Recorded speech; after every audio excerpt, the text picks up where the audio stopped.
Bonjour à tous et à toutes et bienvenue une fois de plus sur la chaîne du pouvoir de la conscience. J'espère que vous allez bien, que vous passez une excellente journée et que vous prenez grand soin de vos conversations internes. Aujourd'hui, je vous offre la 3e leçon des 5 leçons de Neville Goddard. Le titre est « Penser en 4e dimension ». Avant de commencer avec la lecture, comme d'habitude, je vous invite à vous abonner à la chaîne si vous ne l'avez pas encore fait et n'hésitez pas à partager son contenu si vous pensez qu'il peut aider ou être utile à d'autres personnes de votre entourage. Sans plus attendre, on commence avec la lecture. Leçon numéro 3, Penser en 4e dimension, Neville Goddard, 1948. Il y a en réalité 2 perspectives sur le monde que chaque homme possède. Et les anciens conteurs d'histoire en étaient pleinement conscients. Ils ont appelé l'une esprit charnel et l'autre l'esprit du Christ. Nous reconnaissons ces 2 centres de pensée dans la déclaration de 1 Corinthiens chapitre 2 verset 14 et je cite « L'homme naturel ne comprend pas les choses de l'Esprit de Dieu car elles sont folie pour lui. Il ne peut les connaître parce que c'est spirituellement qu'on en juge. » Pour l'esprit naturel, la réalité se limite à l'instant appelé maintenant. Ce même moment semble contenir la totalité de la réalité. Tout le reste est irréel. Pour l'esprit naturel, le passé et le futur sont purement imaginaires. En d'autres termes, mon passé, lorsque j'utilise l'esprit naturel, n'est qu'une image de la mémoire des choses qui ont été. Et pour la perspective limitée de l'esprit charnel ou naturel, le futur n'existe pas. L'esprit naturel ne croit pas qu'il pourrait revisiter le passé et le voir comme quelque chose de présent, quelque chose d'objectif et de concret pour lui-même. Il ne croit pas non plus que le futur existe. Pour l'esprit du Christ, l'esprit spirituel, que nous appellerons dans notre langage l'approche de la 4e dimension. Le passé, le présent et le futur de l'esprit naturel sont un tout présent. Cela englobe toute la gamme des impressions sensorielles que l'homme a rencontrées, rencontre et rencontrera. La seule raison pour laquelle vous et moi fonctionnons comme nous le faisons aujourd'hui, sans être conscients de la perspective plus grande, c'est simplement parce que nous sommes des créatures de l'habitude et que l'habitude nous rend totalement aveugles à ce que nous devrions voir autrement. Mais l'habitude n'est pas une loi. Elle agit comme si c'était la force la plus irrésistible au monde, mais ce n'est pas une loi. Nous pouvons créer un nouvel accès à la vie. Si vous et moi prenions quelques minutes chaque jour pour retirer notre attention de la région de la sensation et la concentrer sur un état invisible et restions fidèles à cette contemplation, en ressentant et en percevant la réalité d'un état invisible, nous deviendrions, avec le temps, conscients de ce monde plus grand, de cette dimension plus grande. L'état contemplé est maintenant une réalité concrète, déplacée dans le temps. Ce soir, alors que nous revenons à notre Bible, jugez par vous-même où vous en êtes dans votre développement actuel. Notre première histoire pour ce soir vient du chapitre 5 du livre de Marc. Dans ce chapitre, 3 histoires sont racontées comme si elles étaient des expériences distinctes des personnages principaux. Dans la première histoire, on nous dit que Jésus a rencontré un homme fou, un homme nu vivant dans le cimetière et se cachant derrière les tombes. Mais Jésus lui dit « Sors de cet homme, esprit impur ». Marc chapitre 5 verset 8. Ainsi, Jésus chassa les démons qui pouvaient maintenant être détruits. Et nous trouvons cet homme, pour la première fois, habillé et en pleine possession de ses facultés, assis aux pieds du Maître. Nous pouvons saisir le sens psychologique de ce chapitre en remplaçant le nom de Jésus par celui de raison éclairée ou pensée quadridimensionnelle. En progressant dans ce chapitre, on nous dit que Jésus rencontre maintenant le grand prêtre nommé Jairus Et Jairus, le grand prêtre de la synagogue, a une fille mourante de 12 ans. Il implore Jésus de venir la guérir. Jésus accepte, et alors qu'il se dirige vers la maison du grand prêtre, une femme sur la place du marché touche ses vêtements. Jésus, sachant immédiatement en lui-même qu'une force était sortie de lui, se retourna vers la foule et demanda « Qui m'a touché ?» Marc, chapitre 5, verset 30. La femme qui avait été guérie d'une hémorragie depuis 12 ans admit l'avoir touché. Il lui dit alors « Ma fille, ta foi t'a sauvée, va en paix. » Marc chapitre 5, verset 34.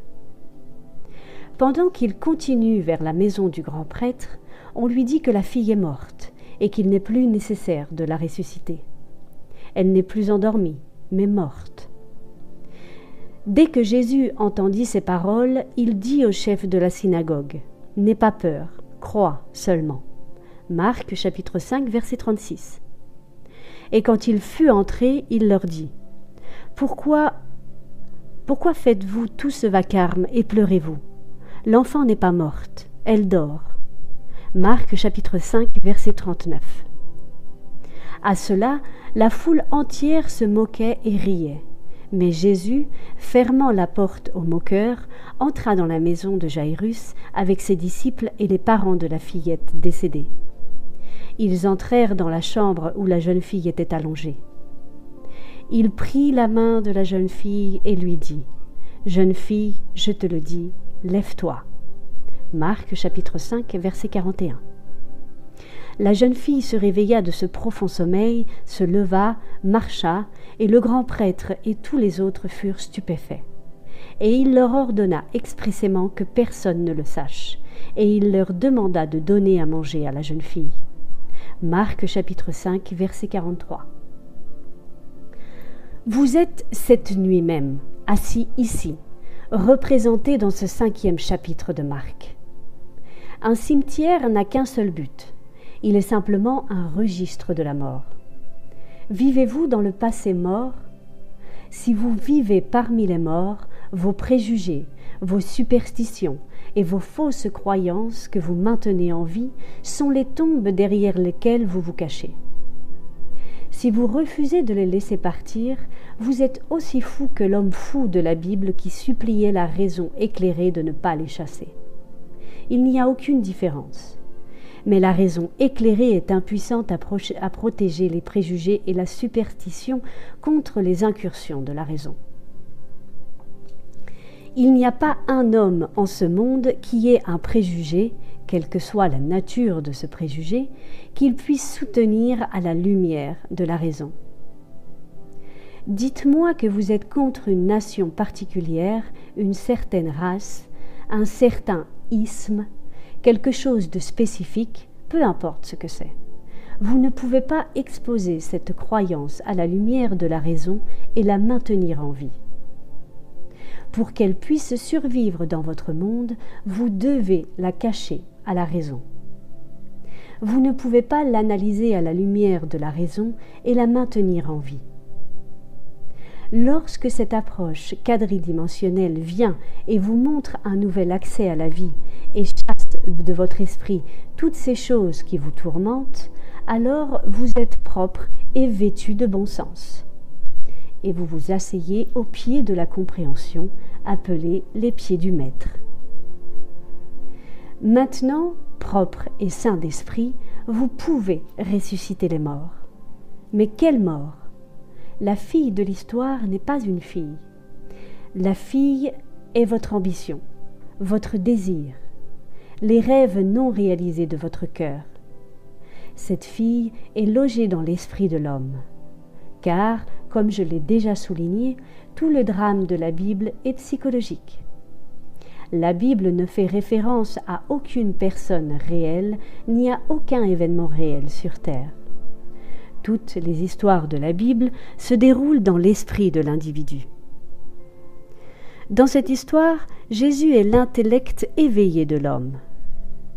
Lorsque votre esprit fonctionne en dehors de vos sens actuels, Lorsque votre esprit est guéri de toutes les limitations précédentes, alors vous n'êtes plus l'homme faux, mais vous êtes cette présence personnifiée en tant que Jésus, le pouvoir qui peut ressusciter les désirs du cœur de l'homme. Vous êtes maintenant la femme avec un flux de sang. Qu'est-ce que ce flux de sang, me direz-vous? Un utérus qui saigne n'est pas un utérus productif. Elle l'a gardé pendant 12 ans. Elle ne pouvait pas concevoir. Elle ne pouvait pas donner forme à son désir en raison de la persistance du flux de sang. On vous dit que sa foi l'a interrompue. Quand l'utérus l'interrompt, elle peut donner forme à la graine ou à l'idée. À mesure que votre esprit se purifie de votre conception précédente de vous-même, vous assumez que vous êtes ce que vous voulez être, et en restant fidèle à cette supposition, vous donnez forme à cette supposition ou vous ressuscitez votre fille. Vous êtes la femme nettoyée du flux de sang et vous avancez vers la maison de la fille morte. La fillette, ou l'état désiré par vous, est maintenant votre conception fixe de vous-même. Mais maintenant, ayant supposé que je suis ce que je voulais être précédemment, je ne peux pas continuer à désirer ce dont je suis conscient d'être. Donc, je n'en parle pas. Je n'en parle à personne. C'est tellement évident pour moi que je suis ce que je voulais être que je marche comme si c'était le cas. En marchant comme si j'étais ce que je voulais être précédemment, mon monde de focalisation limitée ne le voit pas et pense que je ne le désire plus. La fille est morte dans son monde, mais moi, qui connais la loi, je dis « La fille n'est pas morte ». La jeune fille n'est pas morte, mais elle est seulement endormie. Et je la réveille maintenant. Moi, par ma supposition, je la réveille et je rends visible dans mon monde ce que je suppose. Car les suppositions, si elles sont invariablement maintenues, éveillent ce qu'elles affirment. Je ferme la porte. Quelle porte? La porte de mes sens. J'exclus complètement tout ce que mes sens révèlent. Je nie la preuve de mes sens. Je suspends la raison limitée de l'homme naturel et je marche dans cette affirmation audacieuse que je suis ce que mes sens nient. Avec la porte de mes sens fermée, que conduis-je à cet état discipliné? Je n'y conduis personne d'autre que les parents de la fille et mes disciples. Je ferme la porte à la foule moqueuse qui rit. Je ne cherche plus de confirmation.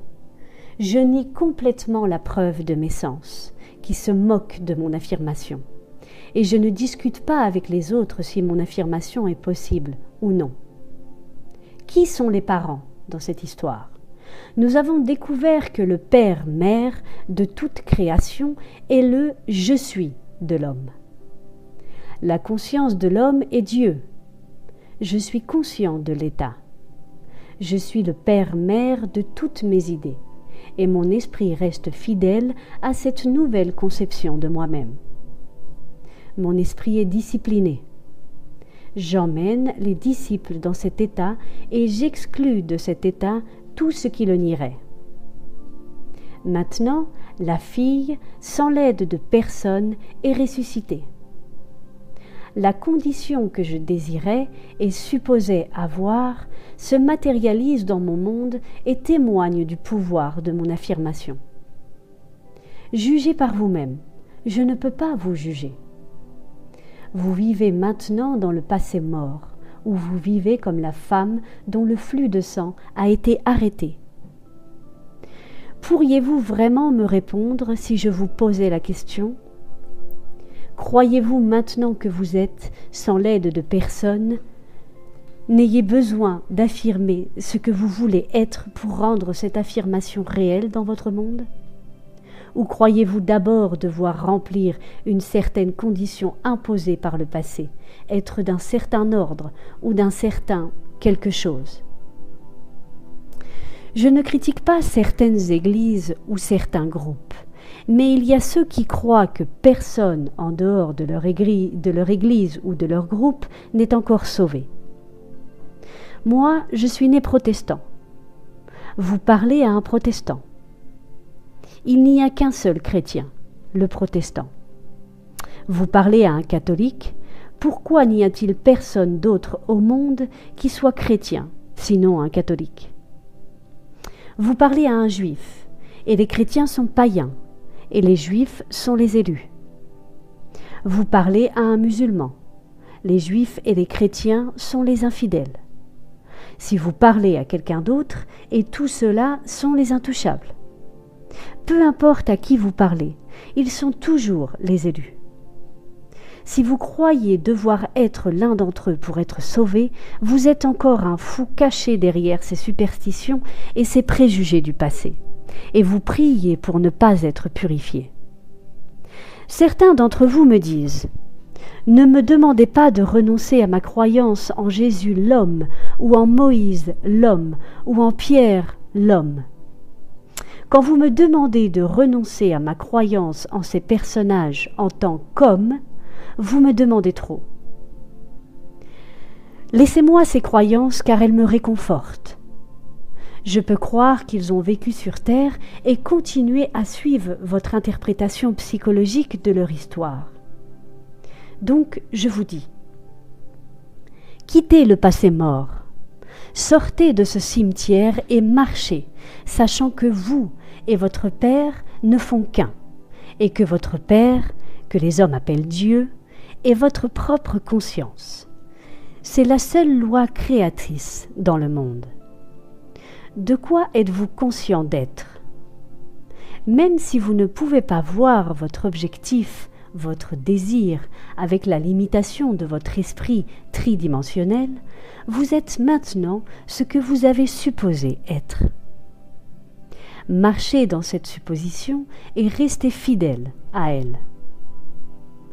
Le temps dans cette dimension de votre être bat lentement.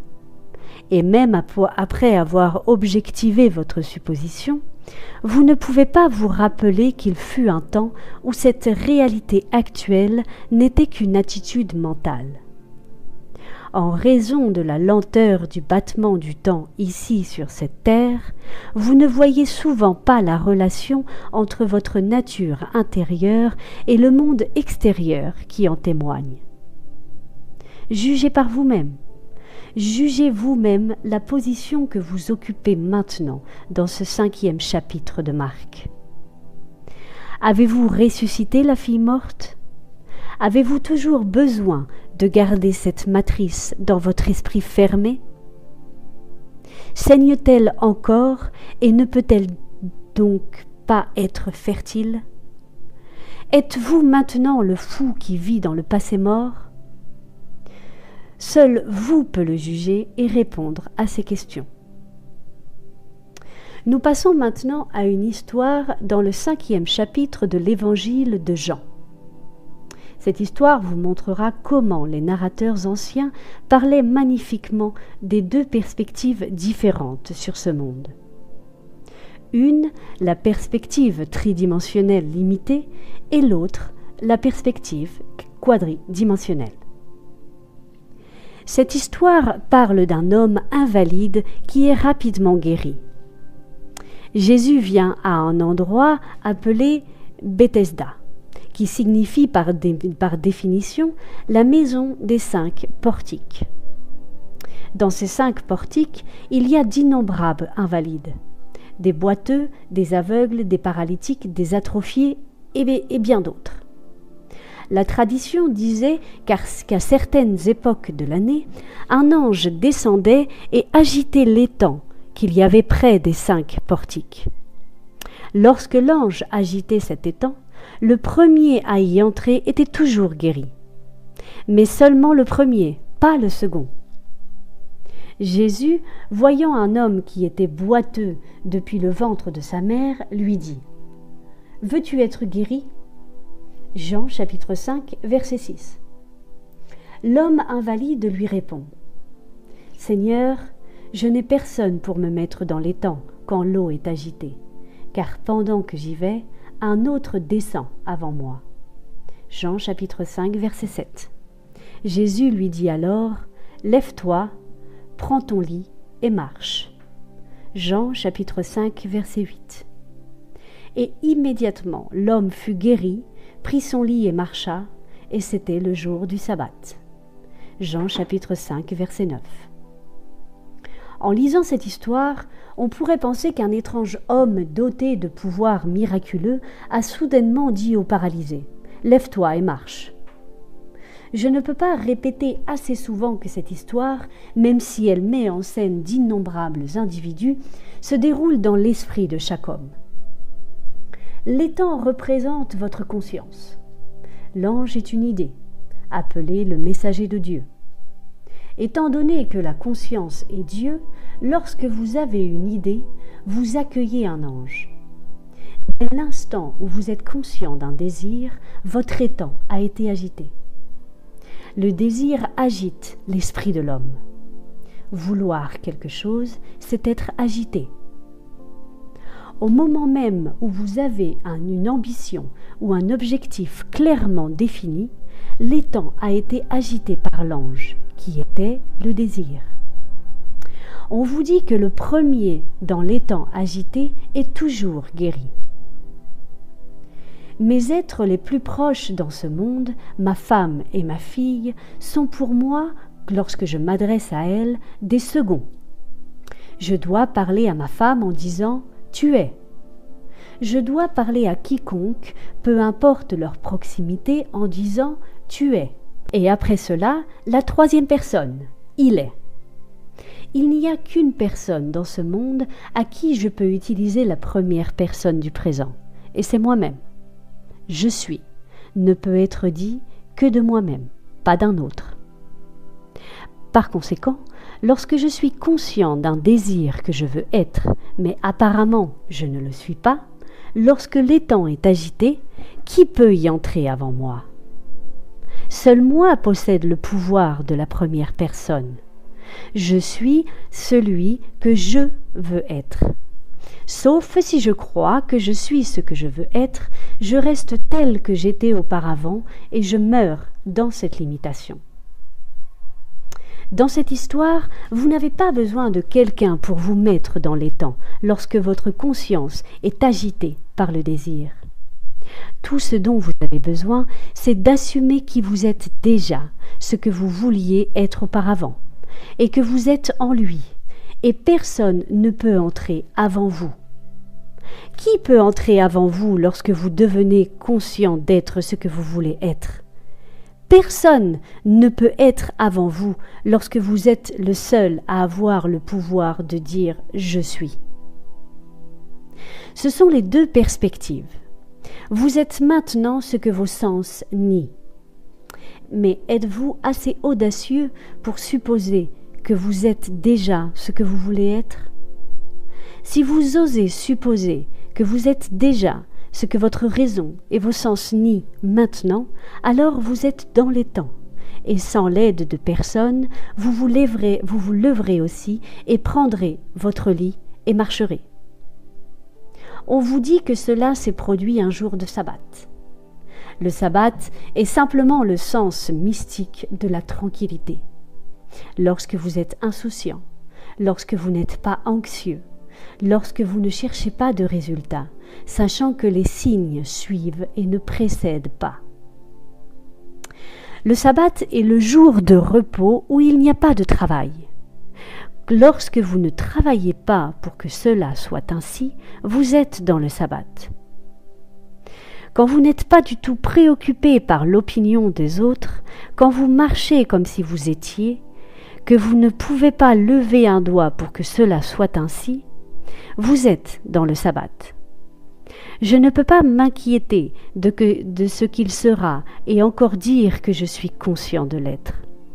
Si je suis conscient d'être libre, en sécurité, en bonne santé et heureux, je maintiens ces états de conscience sans effort ni travail de ma part. Par conséquent, je suis dans le sabbat. Et parce que c'était le sabbat, il s'est levé et il a marché. Maintenant, notre prochaine histoire vient du chapitre 4 de l'Évangile selon Jean. Et vous l'avez entendu maintes et maintes fois. Jésus arrive à un puits et il y a une femme appelée la femme samaritaine. Et il lui dit « Donne-moi à boire ». Jean chapitre 4, verset 7. La femme samaritaine lui dit alors « Comment se fait-il que toi, qui es juif, me demandes à boire à moi qui suis une femme samaritaine ?» En effet, les Juifs ne fréquentent pas les Samaritains. Jean chapitre 4, verset 9. Jésus lui répondit, « Si tu connaissais le don de Dieu, et qui est celui qui te dit, « Donne-moi à boire », tu lui aurais demandé, et il t'aurait donné de l'eau vive. Jean chapitre 4, verset 10. La femme, voyant qu'il n'a rien pour puiser de l'eau, et sachant que le puits est profond, dit, « Es-tu donc plus grand que notre père Jacob, qui nous a donné ce puits, et qui lui-même, ainsi que ses fils et son bétail, ont bu de son eau ?» Jean chapitre 4, verset 12. Jésus lui répondit, « Quiconque boit de cette eau aura encore soif, mais celui qui boira de l'eau que je lui donnerai n'aura jamais soif, car l'eau que je lui donnerai deviendra en lui une source d'eau jaillissante en vie éternelle. » Jean chapitre 4, versets 13 et 14. Ensuite, il lui révèle tout sur lui-même et lui demande d'aller chercher son mari. Elle répondit, « Je n'ai pas de mari. » Jean chapitre 4, verset 17. Jésus lui dit alors, « Tu as bien dit, je n'ai pas de mari, car tu as eu 5 maris, et celui qui tu as maintenant n'est pas ton mari. » Jean chapitre 4, versets 17 et 18. La femme, sachant que cela était vrai, va sur la place du marché et dit aux autres, « J'ai trouvé le Messie. » Et il lui demande, « Comment sais-tu que tu as trouvé le Messie ?» « Parce qu'il m'a dit tout ce que j'ai fait, » répond-elle. Ici, il y a un focus qui englobe tout le passé au moins, et il parle maintenant de l'avenir. Poursuivant l'histoire, les disciples viennent vers Jésus et disent « Maître, mange ». Jean chapitre 4, verset 3. Mais il leur dit « J'ai une nourriture à manger que vous ne connaissez pas. » Jean chapitre 4, 32. Quand il parle d'une récolte dans 4 mois, Jésus répond « Ne dites-vous pas, il y a encore 4 mois jusqu'à la moisson ? Voici, je vous dis, levez les yeux et regardez les champs, car ils sont déjà blancs pour la moisson. » Jean chapitre 4, verset 35. Il voit des choses que les gens attendent dans 4 mois, voire 4 ans. Il les voit maintenant dans un monde dimensionnellement plus vaste, qui existe maintenant, qui a lieu maintenant. Revenons à la première partie de l'histoire. La femme samaritaine représente le vous tridimensionnel, et Jésus au puits représente le vous quadridimensionnel. La controverse commence entre ce que vous voulez être et ce que la raison vous dit que vous êtes. Le vous supérieur vous dit que si vous osiez supposer que vous êtes déjà ce que vous voulez être, vous le deviendriez. Le vous inférieur, avec son point de vue limité, vous dit « Pourquoi n'as-tu pas un seau ? Pourquoi n'as-tu pas une corde ? Et le puits est profond. Comment pourrais-tu jamais atteindre la profondeur de cet état sans les moyens pour y parvenir ?» Vous répondez en disant « Si seulement tu savais qui te demande à boire, tu lui demanderais à lui. Si seulement vous saviez ce qui vous pousse à incarner l'état que vous recherchez maintenant, vous suspendriez votre vision limitée et le laisserez le faire pour vous. Alors, il vous dit que vous avez 5 maris, et vous le niez. Mais il sait mieux que vous que vos 5 sens vous fécondent matin, midi et soir, avec leurs limitations. Ils vous disent quels enfants vous aurez ce soir, demain et dans les jours à venir. Vos 5 sens agissent comme 5 maris qui influencent constamment votre conscience, qui est la grande matrice de Dieu. Et ils vous suggèrent et vous dictent ce que vous devez accepter comme vérité. Il vous dit celui que vous aimeriez avoir, car votre mari n'est pas vraiment votre mari. En d'autres termes, le 6e ne vous a pas encore fécondé. Ce que vous aimeriez être est nié par ces 5 maris, et ils conservent le pouvoir, ils dictent ce que vous accepterez comme vrai. Ce que vous aimeriez accepter n'a pas encore pénétré dans votre esprit et n'a pas encore fécondé votre esprit avec sa réalité. Celui que vous appelez mari n'est pas vraiment votre mari. Vous n'enfanterez pas sa ressemblance. Enfanter sa ressemblance est la preuve que vous êtes sa femme. Du moins, vous l'auriez connu intimement. Vous n'enfanterez pas la ressemblance du 6e. Vous enfanterez seulement la ressemblance des 5. Alors, quelqu'un se tourne vers moi et me dit tout ce que j'ai toujours su. Je recule dans l'œil de mon esprit et la raison me dit que tout au long de ma vie, j'ai toujours accepté les limitations de mes sens. Je les ai toujours considérés comme un fait et matin, midi et soir, j'ai témoigné de cette acceptation. La raison me dit que je n'ai connu que ces 5 depuis ma naissance. Maintenant, j'aimerais sortir de la limitation de mes 5 sens. Mais je n'ai pas encore trouvé en moi le courage de supposer que je suis ce que ces 5 nieraient être. Alors me voilà, conscient de ma tâche, mais sans le courage d'aller au-delà des limites de mes sens et de ce que ma raison nie. Il dit à ceci: « J'ai une nourriture que vous ne connaissez pas. Je suis le pain descendu du ciel. Je suis le vin. Je sais ce que je veux être, et parce que je suis ce pain, je le célèbre.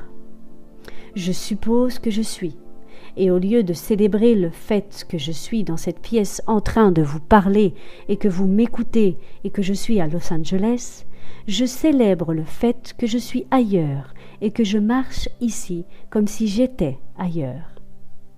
Et peu à peu, je deviens ce que je célèbre. » Laissez-moi vous raconter 2 histoires personnelles. Quand j'étais enfant, je vivais dans un environnement très limité, sur une petite île appelée la Barbade. La nourriture pour les animaux était très rare et très chère, car nous devions l'importer. Je viens d'une famille de 10 enfants, et ma grand-mère vivait avec nous, ce qui faisait 13 à table. Encore et encore, je me souviens de ma mère disant à la cuisinière en début de semaine: « Je veux que tu réserves 3 canards pour le dîner du dimanche. » Cela signifiait qu'elle prendrait 3 canards de la basse-cour et les enfermerait dans une petite cage, les nourrissant matin, midi et soir, avec du maïs et toutes les choses qu'elle voulait donner aux canards pour la fête. C'était une alimentation complètement différente de celle que nous donnions normalement aux canards, car nous les gardions en vie en les nourrissant de poissons. Nous les gardions en vie et bien nourris avec du poisson parce que c'était bon marché et abondant. Mais vous ne pouviez pas manger un oiseau nourri au poisson, pas comme vous et moi aimons manger un oiseau. La cuisinière prenait 3 canards, les mettait dans une cage et pendant 7 jours les nourrissait de maïs, de lait aigre et de toutes les choses que nous voulions déguster dans les oiseaux. Ensuite, quand ils étaient abattus et servis pour le dîner, 7 jours plus tard, ce sont de délicieux oiseaux nourris au lait et au maïs que nous mangions. Mais parfois la cuisinière oubliait de réserver les oiseaux. Et mon père, sachant que nous avions des canards et croyant qu'elle avait suivi l'ordre, ne commandait rien d'autre pour le dîner. Et 3 poissons arrivaient à table. Vous ne pouviez pas toucher ces oiseaux car ils étaient l'incarnation de ce qu'ils avaient mangé. L'homme est un être psychologique, un penseur. Ce n'est pas ce qui le nourrit physiquement, mais ce qui le nourrit mentalement qui le transforme. Nous devenons l'incarnation de ce dont nous nous nourrissons mentalement. Maintenant, ces canards ne pouvaient pas être nourris de maïs le matin, de poisson l'après-midi et d'autres choses le soir. Il devait y avoir un changement complet de régime alimentaire. Dans notre cas, nous ne pouvons pas méditer un peu le matin, blasphémer l'après-midi et faire autre chose le soir. Nous devons suivre un régime mental. Nous devons changer complètement notre alimentation mentale pendant une semaine. Tout ce qui est vrai, tout ce qui est honnête, tout ce qui est juste, tout ce qui est pur, tout ce qui est digne d'être aimé, tout ce qui mérite l'approbation, que votre esprit s'y attache. Philippiens chapitre 4 verset 8. Car tel qu'il pense dans son cœur, tel est-il. Si je pouvais maintenant choisir le type de nourriture mentale que je veux exprimer dans mon monde et le célébrer, je deviendrais cet être. Laissez-moi vous expliquer pourquoi je fais ce que je fais aujourd'hui. C'était en 1933 à New York, et mon vieil ami Abdullah, avec qui j'ai étudié l'hébreu pendant 5 ans, a vraiment marqué le début de la fin de toutes mes superstitions. Lorsque je suis allée le voir, j'étais remplie de superstitions. Je ne pouvais pas manger de viande, je ne pouvais pas manger de poisson, je ne pouvais pas manger de poulet, je ne pouvais pas manger toutes ces choses qui vivaient dans les mondes. Je ne buvais pas, je ne fumais pas, et je faisais des gros efforts pour vivre une vie de célibat. Abdullah m'a dit « Je ne vais pas te dire que tu es fou, Neville, mais tu dois le savoir, toutes ces choses sont stupides. » Mais je ne pouvais pas croire qu'elles étaient stupides. En novembre 1933, j'ai dit au revoir à mes parents à New York alors qu'ils embarquaient pour la Barbade. J'étais restée dans ce pays pendant 12 ans, sans envie de voir la Barbade. Je n'avais pas réussi et j'avais honte d'aller rendre visite aux membres prospères de ma famille. Après 12 ans en Amérique, je me considérais comme un échec à mes propres yeux. J'étais au théâtre, je gagnais de l'argent une année et je le dépensais le mois suivant. Ce n'était pas ce que j'appellerais, selon leurs critères ou les miens, une personne avec succès. Imaginez, lorsque j'ai dit au revoir à mes parents en novembre, je n'avais aucune envie d'aller à Barbade. Le bateau est parti et quand j'étais dans la rue, j'ai été saisie par le désir d'aller en Barbade. C'était en 1933. J'étais sans emploi et je n'avais nulle part où aller, sauf une petite chambre à la 75e rue. Je suis allée directement voir mon vieil ami Abdullah et je lui ai dit « Ab, une étrange sensation s'empare de moi. Pour la première fois en 12 ans, je veux aller en Barbade. » Abdullah a répondu « Si tu veux y aller, Neville, tu y es allé. » C'était un langage très étrange pour moi. Je suis à New York, dans la 72e rue, et il me dit que je suis en Barbade.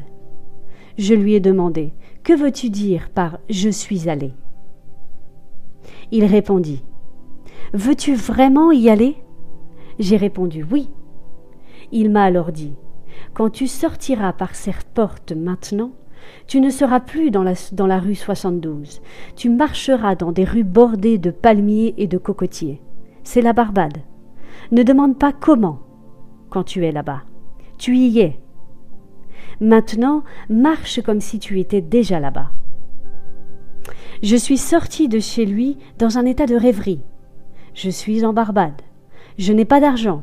Je n'ai pas de travail. Je ne suis même pas bien habillée. Et pourtant, je suis en Barbade. Abdullah n'était pas le genre de personne avec qui on pouvait discuter.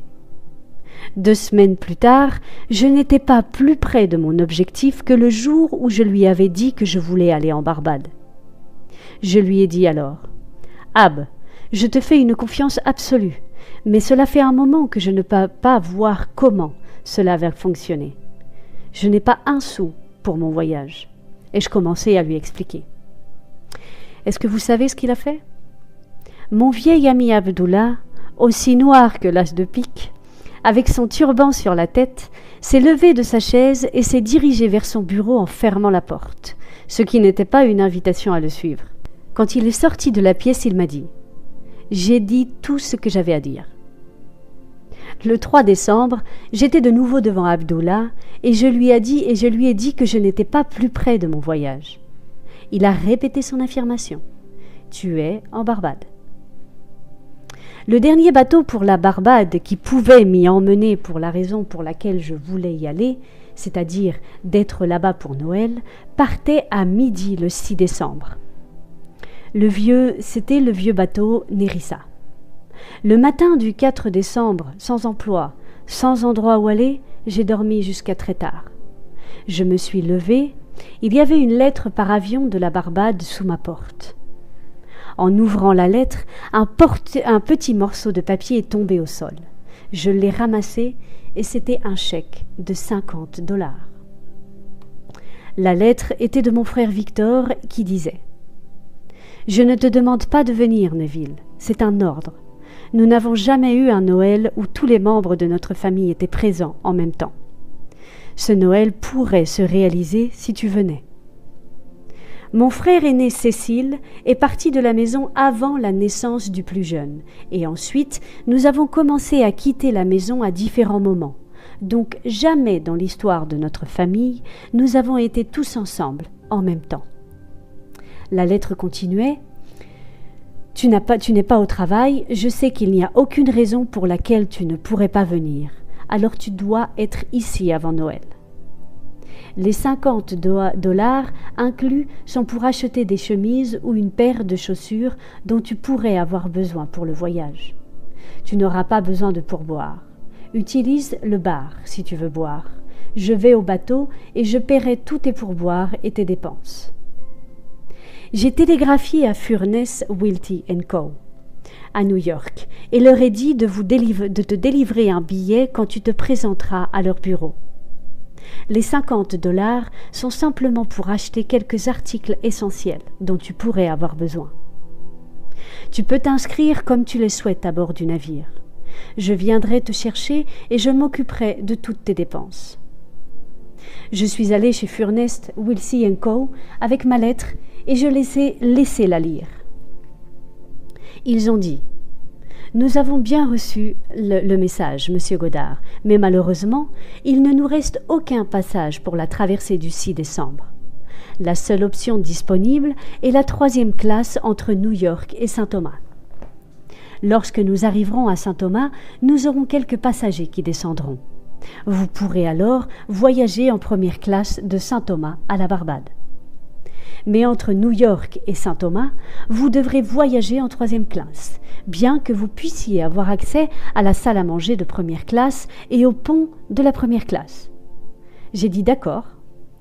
Je suis retournée chez mon ami Abdullah le 4 décembre au soir et j'ai dit « Ça a fonctionné comme un rêve. » Je lui ai dit ce que j'avais fait, pensant qu'il serait heureux. Savez-vous ce qu'il m'a dit ? Il a dit « Qui vous a dit que vous alliez voyager en 3e classe ? Vous êtes à la Barbade, en homme que vous êtes, en voyageant en 1re classe. » Je n'ai pas eu l'occasion de le revoir avant d'embarquer à midi, le 6 décembre. En arrivant au quai avec mon passeport et mes documents pour monter à bord de ce navire, l'agent m'a dit « Nous avons de bonnes nouvelles pour vous, Monsieur Goddard. Il y a eu une annulation et vous voyagerez en 1re classe. » Abdullah m'a enseigné l'importance de rester fidèle à une idée et de ne pas transiger. J'étais hésitant, mais il est resté fidèle à l'idée que j'étais à la Barbade et que j'avais voyagé en 1re classe. Mais je peux dire avec l'ancien maître, même si cela semble avoir échoué par le passé, je continue d'avancer et de me battre jour après jour pour devenir ce que je veux incarner dans ce monde. Suspendez le jugement. Refusez d'accepter ce que la raison et les sens dictent maintenant. Et si vous restez fidèle au nouveau régime, vous deviendrez l'incarnation de l'idéal auquel vous restez fidèle. S'il y a un endroit dans le monde qui est différent de ma petite île de la Barbade, c'est New York. En Barbade, le plus haut bâtiment a 3 étages, et les rues sont bordées de palmiers, de cocotiers et de toutes sortes de choses tropicales. À New York, vous devez aller dans un parc pour trouver un arbre. Pourtant, j'ai dû marcher dans les rues de New York comme si je marchais dans les rues de la Barbade. Pour l'imagination de chacun, tout est possible. J'ai marché en ayant l'impression de marcher réellement dans les rues de la Barbade, et en supposant que je pouvais presque sentir l'odeur des ruelles bordées de cocotiers. J'ai commencé à créer mentalement l'atmosphère que je trouverais physiquement lorsque j'arriverais en Barbade. Tout en restant fidèle à cette supposition, quelqu'un a annulé le billet et je l'ai reçu. Mon frère en Barbade, qui n'a jamais pensé que je rentrerais, a senti le besoin urgent de m'écrire une lettre étrange. Il ne m'avait jamais écrit auparavant, mais cette fois-ci, il l'a fait, et il pensait qu'il avait eu l'idée de ma visite. Je suis rentrée chez moi et j'ai passé 3 mois célestes. Je suis revenue en première classe et j'ai ramené une bonne somme d'argent dans ma poche, un cadeau. Mon voyage, si j'avais dû le payer, aurait coûté 3000 $, mais je l'ai fait sans un sou en poche. J'ai des voix que vous ne connaissez pas, mes voix sont insondables. Le moi dimensionnellement supérieur a pris ma supposition comme un ordre et a influencé le comportement de mon frère pour écrire cette lettre, a influencé le comportement de quelqu'un pour annuler le billet de ma première classe, et a fait tout ce qui était nécessaire pour produire l'idée à laquelle je m'identifiais. Je m'identifiais à la sensation d'être là-bas. Je dormais comme si j'étais déjà là-bas. Et tout le comportement humain était modèle en harmonie avec ma supposition. Je n'ai pas eu besoin d'aller chez Furnett, Wheezy & Co. et de demander un billet. En demandant d'annuler l'un de ceux réservés en première classe. Je n'ai pas eu besoin d'écrire à mon frère pour lui demander de m'envoyer de l'argent ou d'acheter un billet. Il pensait avoir initié l'idée. En réalité, jusqu'à ce jour, il croit avoir initié le désir de me ramener chez moi. Mon vieil ami Abdullah m'a simplement dit « Tu es en Barbade, Neville. Tu veux être là-bas. Où que tu veuilles être, tu y es. Vis comme si tu étais déjà là-bas et tu le deviendras. Tu iras. » Ce sont les 2 perspectives sur le monde que possède toute personne. Peu importe qui vous êtes. Tout fils né d'une femme, indépendamment de sa race, de sa nation ou de sa croyance, possède 2 perspectives différentes sur le monde. Si vous êtes l'homme naturel qui ne perçoit pas les choses de l'Esprit de Dieu, car pour vous, dans l'approche naturelle, elles sont folles. Si vous êtes l'homme spirituel qui perçoit les choses au-delà des limites de vos sens, car toutes les choses sont déjà des réalités dans un monde dimensionnellement plus vaste. Il n'est pas nécessaire d'attendre 4 mois pour la récolte. Si vous êtes la femme de Samarie, si vous êtes Jésus au puits. Soit vous êtes l'homme attendant aux 5 portiques l'agitation ou que quelqu'un vous introduise, soit vous êtes celui qui peut vous ordonner vous-même de vous lever et de marcher malgré les autres qui attendent. Êtes-vous l'homme derrière les tombes dans le cimetière, attendant et priant pour ne pas être purifié, car vous ne voulez pas être débarrassé de vos préjugés ? L'une des choses les plus difficiles à abandonner pour l'homme sont ses superstitions, ses préjugés. Il s'y accroche comme s'ils étaient le trésor des trésors. Lorsque vous êtes nettoyé et que vous êtes libre, alors la matrice, votre propre esprit, est automatiquement guérie. Elle devient le terrain préparé où les graines, ce qui sont vos désirs, peuvent s'enraciner et croître dans la manifestation. L'enfant que vous portez maintenant dans votre cœur est votre objectif actuel. Votre désir actuel est un enfant qui semble être malade. Mais si vous assumez déjà d'être ce que vous aimeriez être, l'enfant devient momentanément inerte car il n'y a plus de perturbation. Vous ne pouvez pas être perturbé lorsque vous ressentez être ce que vous voulez être. Car si vous ressentez être ce que vous voulez être, vous êtes satisfait de cette supposition. Pour les autres qui vous jugent superficiellement, vous semblez ne plus avoir de désir.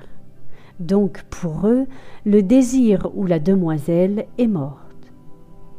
Ils pensent que vous avez perdu votre ambition, car vous ne parlez plus de votre ambition secrète.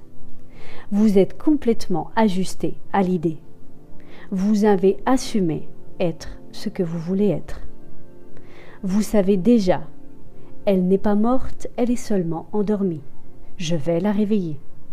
Je marche dans la supposition que je suis, et tandis que je marche, je la réveille tranquillement. Ensuite, quand elle se réveillera, je ferai ce qui est normal, ce qui est naturel. Je la nourrirai. Je n'en ferai pas étalage, et je ne le dirai à personne. Je nourris cet état que j'apprécie maintenant avec mon attention. Je le maintiens en vie dans mon monde en y prêtant attention. Les choses auxquelles je ne prête pas attention s'évanouissent et se dessèchent dans mon monde, quelles qu'elles soient. Elles ne sont pas encore nées et restent non nourries. Je leur ai donné de naissance en devenant conscient d'elles. Quand je les intègre dans mon monde, ce n'est pas la fin, c'est juste le commencement. Maintenant, je suis comme une mère qui doit maintenir cet état en vie en y prêtant attention. Le jour où je ne suis pas attentif, je lui ai retiré mon lait, et il disparaît de mon monde lorsque je me concentre sur autre chose qu'il y a dans mon monde physique. Vous pouvez vous concentrer sur les limites et les nourrir pour en faire des montagnes, ou vous pouvez vous concentrer sur vos désirs. Mais pour vous concentrer, vous devez supposer que vous êtes ce que vous voulez être. Même si aujourd'hui nous parlons d'une approche tridimensionnelle et quadridimensionnelle, ne pensez pas un instant que les anciens maîtres n'étaient pas pleinement conscients de ces deux centres distincts de pensée dans l'esprit de tout homme. Ils les ont personnifiés et ont essayé de montrer à l'homme que la seule chose qui l'empêche d'être l'homme qu'il pourrait être, c'est l'habitude. Bien que ce ne soit pas une loi, tous les psychologues vous diront que l'habitude est la force la plus inhibante au monde. Elle restreint complètement l'homme et le lie, le rendant totalement aveugle à ce qu'il devrait être autrement. Commencez dès maintenant à vous voir et à vous sentir mentalement comme celui que vous voulez être, et célébrez ce sentiment matin, midi et soir. J'ai recherché dans la Bible un intervalle de temps de plus de 3 jours et je ne l'ai pas trouvé. Je vais citer quelques chapitres et versets. Jésus répondit et leur dit : « Détruisez ce temple et en 3 jours je le relèverai. » Jean chapitre 2, verset 19.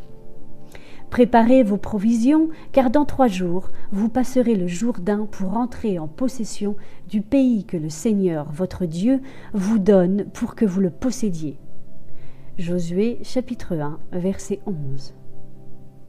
Si je pouvais saturer complètement mon esprit avec un sentiment et marcher comme si c'était déjà un fait, il m'a été promis, et je ne peux trouver aucune négation de cela dans ce grand livre qui est la Bible, que je n'aurai besoin que d'un régime de 3 jours si je reste fidèle à cela.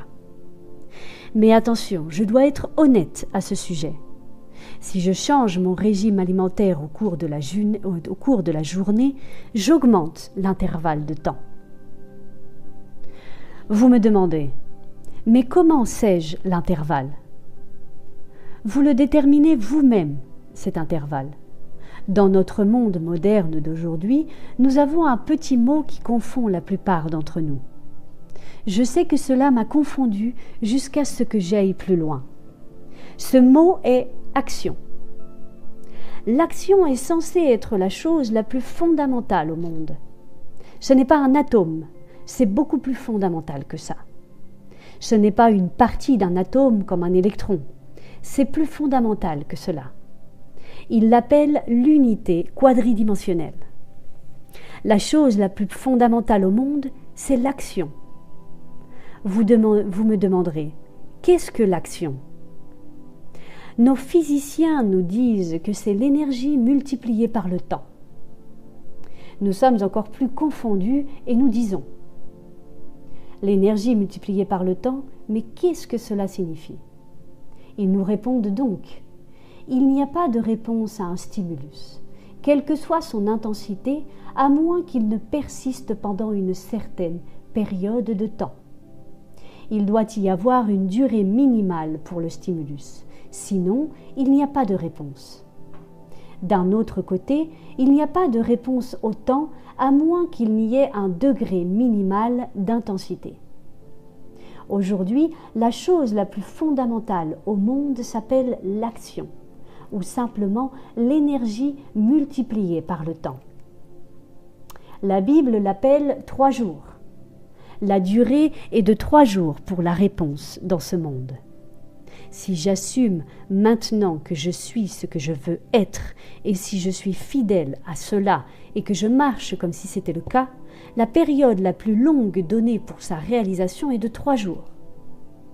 Si vous avez quelque chose ce soir que vous voulez vraiment dans ce monde, alors imaginez dans votre imagination ce que vous ressentiriez dans la chair si vous atteigniez votre objectif et fermez vos oreilles.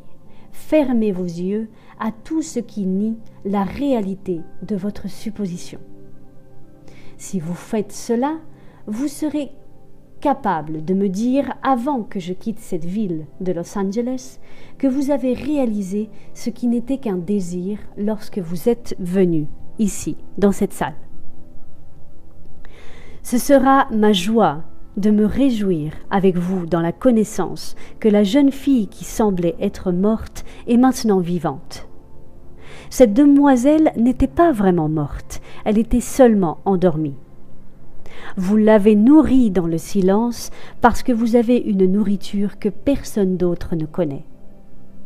Vous lui avez donné à manger et elle est devenue une réalité vivante, ressuscitée dans votre monde.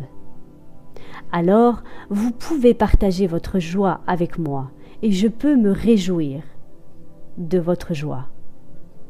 Le but de ces leçons est de vous rappeler la loi de votre propre être, la loi de la conscience.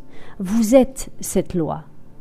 Seulement, si vous étiez inconscient de ce fonctionnement, vous avez nourri et maintenu en vie les choses que vous ne vouliez pas exprimer dans ce monde.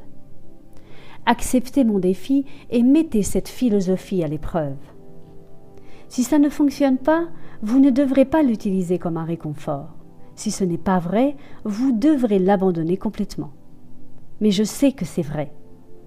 Vous ne le saurez pas tant que vous n'essaierez pas de le prouver ou de le réfuter. Beaucoup trop d'entre nous se sont joints à des ismes et ont peur de les mettre à l'épreuve, parce que nous pensons que nous pourrions échouer. Et alors, où en sommes-nous ? Ne voulant pas vraiment connaître la vérité à ce sujet, nous hésitons à être assez audacieux pour le tester. Vous dites « Je sais que ça marcherait d'une autre manière, mais je ne veux pas vraiment le vérifier. Tant que je ne l'ai pas réfuté, je peux encore être réconforté par cela. » Maintenant, je vous dis, ne vous trompez pas vous-même. Ne pensez pas une seconde que vous êtes sage. Prouvez ou réfutez cette loi. Je sais que si vous essayez de la réfuter, vous le prouverez. Et je serai le plus riche grâce à votre démonstration. Pas en dollars, pas en choses, pas en matériel, mais parce que vous deviendrez le fruit vivant de ce que je crois enseigner dans ce monde. Il vaut mieux vous voir comme une personne à succès satisfaite après 5 jours d'enseignement que de vous voir partir insatisfait. J'espère que vous allez être assez courageux pour défier cet enseignement et le prouver ou le réfuter. Maintenant, avant d'entrer dans la période de silence, je vais expliquer brièvement la technique à nouveau. Nous avons 2 techniques pour appliquer cette loi. Tout le monde ici devrait déjà savoir exactement ce qu'il veut. Vous devez savoir que si vous ne l'obtenez pas ce soir, vous serez toujours aussi désireux demain de cet objectif. Lorsque vous savez exactement ce que vous voulez, construisez dans l'œil de votre esprit un événement simple, impliquant la réalisation de votre désir, un événement dans lequel vous prédominez vous-même. Au lieu de vous asseoir et de vous regarder comme si vous étiez à l'écran, soyez l'acteur dans le drame. Limitez l'événement à une seule action. Si vous allez serrer la main parce que cela implique la réalisation de votre désir, alors faites cela, et seulement cela. Ne serrez pas la main, puis vous vous perdez dans votre imagination à un dîner ou à un autre endroit. Limitez votre action à simplement serrer la main et faites-le encore et encore, jusqu'à ce que cette poignée de main devienne solide et nette comme la réalité. Si vous sentez que vous ne pouvez pas rester fidèle à une action, je veux que vous définissiez maintenant votre objectif, puis que vous condensiez l'idée qui est votre désir en une seule phrase. Une phrase qui implique la réalisation de votre désir. Une phrase comme par exemple « N'est-ce pas merveilleux ?» Ou « Si je me sentais reconnaissant parce que je pensais que quelqu'un avait contribué de manière décisive à la réalisation de mon désir, je pourrais lui dire « Merci » et le répéter avec émotion encore et encore, comme une berceuse, jusqu'à ce que mon esprit soit dominé par le seul sentiment de gratitude. Maintenant, nous nous asserrons tranquillement dans ces chaises avec l'idée impliquant la réalisation de notre désir condensé en une seule phrase ou en un seul acte. Nous nous détendrons et immobiliserons nos corps physiques. Ensuite, nous expérimenterons dans l'imagination le sentiment que notre phrase ou action condensée affirme. Si vous vous imaginez en train de serrer la main d'une autre personne, n'utilisez pas votre main physique, laissez-la immobile. Mais imaginez qu'à l'intérieur de votre main se trouve une main réelle, plus subtile, qui peut être extraite de votre imagination. Placez donc votre main imaginaire dans la main imaginaire de votre ami qui est devant vous et ressentez la poignée de main. Gardez votre corps physique immobilisé même si vous devenez mentalement actif dans ce que vous êtes sur le point de faire. Maintenant, entrons dans le silence.